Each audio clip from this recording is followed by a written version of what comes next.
అన్ని బంగారు నగలపై ఇంకా 1% తగ్గింపు ఇద్దాం. వజ్రాభరణాలకు క్యారెట్కు 5000 రూపీస్ తగ్గింపు ఇద్దాం. వెండిలో కూడా తగ్గింపు ఇద్దాం. మీ లలితలో బంగారం, వజ్రం, వెండి తగ్గింపు ధమాకా. ఇప్పుడే ఇక్కడికి వస్తుంటే పత్రికా మిత్రులు చెప్తున్నారు ఢిల్లీ ఎలక్షన్ ఫలితాలు వచ్చినాయట. చూసిరా మీరంతా? సక్సెస్ఫుల్గా మన ఐరన్ లెగ్ ముఖ్యమంత్రి వేయండు. కాంగ్రెస్ పార్టీకి ఎంత వచ్చింది? ఎంత? నిన్నమ్మన్నటి దాకా మనం బాగా అన్నాడు కదా 0-0 అని. ఇప్పుడు ఆయనకు కూడా వచ్చింది గాడిది గుడ్డు 0. మనోడు పోయి మొత్తానికి మహారాష్ట్రలో కూడా కొట్టిండు. ఆడ ఇంకా కొన్ని వచ్చినట్టున్నాయి.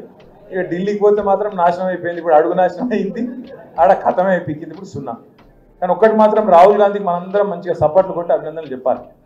రాహుల్ గాంధీ అంటూ ఏం చేస్తుందంటే దేశంలో ఏడాడ నిలబడుతుందో కాంగ్రెస్ పార్టీ అలాగే ఎక్కడెక్కడైతే నిలబడుతుందో వేరుగా అక్కడ బీజేపీని మాత్రం గెలిపించి వస్తున్నాడు. పక్క అక్కడ అందరూ నొడగొట్టి బీజేపీని గెలిపించి వస్తాడు. ఇవాళ ఈ దేశంలో నిజంగా చెప్పాలంటే నరేంద్ర మోడీకి బీజేపీకి అతిపెద్ద కార్యకర్త ఎవడన్నా ఉన్నాడా అంటే రాహుల్ గాంధీ, రేవంత్ రెడ్డి. బడే బాయ్ చోటే బాయ్. మీకు అందరికి మన తెలంగాణలో కూడా సిల్కర్ చెప్పినట్టు చెప్పిండు కేసీఆర్ సార్. ఏం చెప్పిండు ఎలక్షన్లకు ముందు? అరే కాంగ్రెస్కు దబ్బన ఓటేస్తే తప్పిదారి, రైతు బంధు రామ్ అవుతుందని చెప్పిండా? అయిందా? ఇప్పుడు మళ్ళీ ఎక్కడోళ్ళు అక్కడ రైతులు మైకు పెడితే ఎట్లా తిడుతుర్రు? అమ్మతో చెప్తున్న కిషన్ తిట్లుంటాయని కూడా తెలియదు నాకు. అరే అరే అరే ఏం తిట్లా? నేను తాత తిడుతుండు. 4.5 నిమిషాలు ఉంది ఆ వీడియో. ఒక 4.5 నిమిషాలలో ఒక 400-500 తిట్లు తిట్టిండు. ఇంకోడు రేషం ఉన్నోడైతే ఇక్కడ బాయిల నీళ్లు పోసుకొని దుంకి చచ్చిపోతుండే. రేవంత్ రెడ్డి కాబట్టి నడిచిపోతుంది, కానీ రేషం లేదు, మనం లేదు ఆయనకు. నిజంగా ఆయన చూస్తుండో లేదో రేవంత్ రెడ్డి గారు దయచేసి చూడకు, చూస్తే తట్టుకోలేవు. ప్రజలు సంవత్సరం లోపలనే గుర్తించారు. వికారాబాద్లో మీరు ఇవాళ ఏ ఊరికన్నా పోండి, ఏ ఊరికన్నా మీ ఇష్టం. ఏ ఊళ్ళకి పోయి మీరు గొట్టం పెట్టినా, ఏ ఊళ్ళో పోయి ఏ మనిషి ముంగట గొట్టం పెట్టినా ఆ తిట్టుడు, ఆ లొల్లి. పెద్దలు కేసీఆర్ గారు ఎప్పుడు చెప్తుంటారు, ఏ సంస్థలనైనా ఏ పార్టీలనైనా 2 రకాల వ్యక్తులు ఉంటారు.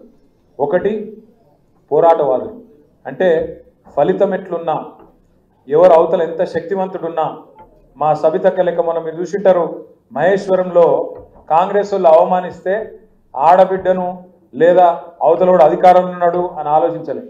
కింద అక్కడనే కూర్చున్నది అంటే మొత్తం రాష్ట్రం అంతా అగ్గిపెట్టి మొత్తం రేవంత్ రెడ్డికి చుక్కలు చూపెట్టింది. ఆడ నిమిషం మైకి అని గడగడ వణికిపోతున్నాడు. ఎందుకు? ఇవ్వలకు మన టీఆర్ఎస్ లకు మైక్ ఇచ్చిన ఫుట్బాల్ ఆడుతున్నారు అసెంబ్లీలో. అందుకే భయపడి ఒక్క ప్రశ్నకు సమాధానం చెప్పే తెలివి లేదు. ఒక్క ప్రశ్నకు సమాధానం చెప్పే తెలివి లేదు. వీళ్ళే కదా చెప్పింది, మనం ఏమైనా అడిగినామా? ఏమన్నారు ఆ రోజు రేవంత్ రెడ్డి గారు రుణమాఫీ విషయంలో? ఎంబడే ఊరుకుండ్రి బ్యాంకుకు. డిసెంబర్ 9 లోపల ఎప్పుడన్నా పోయి 2 లక్షలు తెచ్చుకోండి, నేను వస్తూనే ఉండి సంతకం పెడతానే ఉంటా అన్నాడు. అయిందా మరి?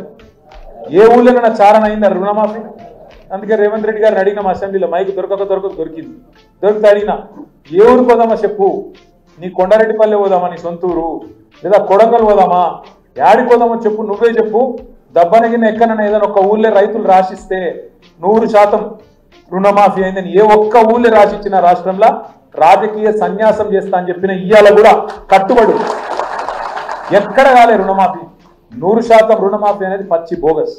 నిజంగా చెప్తున్నా రేవంత్ రెడ్డి గారు, నీ ఆరోగ్యం మీద ఫికర్తో చెప్తున్నా, పొరపాటున కూడా సెక్యూరిటీ లేకుండా ఊళ్ళకు పోతే మాత్రం రైతులకు దొరికితే అది లగచర్ల కాదు, రోడ్డు బండ తాండ కాదు, ఎక్కడ పోయినా రోడ్లేసి దంచినట్టు దంచి ఉడికించుకొట్టేటట్టున్నారు. రేవంత్ రెడ్డి ఇంకోలా చూసుకోలేట్లు లేరు.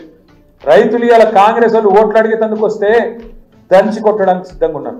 దయచేసి కాకపోతే నేను మిమ్మల్ని కోరేది ఒకటే, ఇవాళ మనం చూస్తున్నాం ప్రజలు కోపంగా ఉన్నారు. వాస్తవం, రుణమాఫీ కాలే.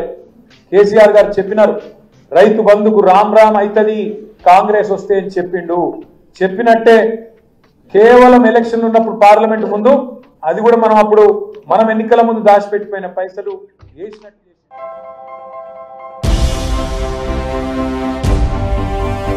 ఏంటి అలాగే నిలిచిపోయావు?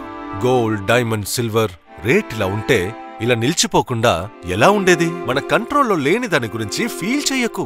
ప్రజలకు మనం ఏం చేయగలమో ఆలోచించు గురు. తగ్గింపు ధమాకా.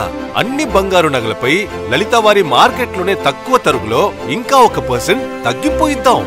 ఓకే, వజ్రాభరణాలకు క్యారెట్కు 5000 రూపీస్ తగ్గింపు ఇద్దాం. హలో. నన్ను మర్చిపోయారే, వెండిలో కూడా తగ్గింపు ఇద్దాం. అంటే ఇది బంగారం, వజ్రం, వెండి తగ్గింపు ధమాకా. మీ లలితాలో ధరలు కంపేర్ చెయ్యండి. ఎక్కడ తక్కువో అక్కడే కొనండి.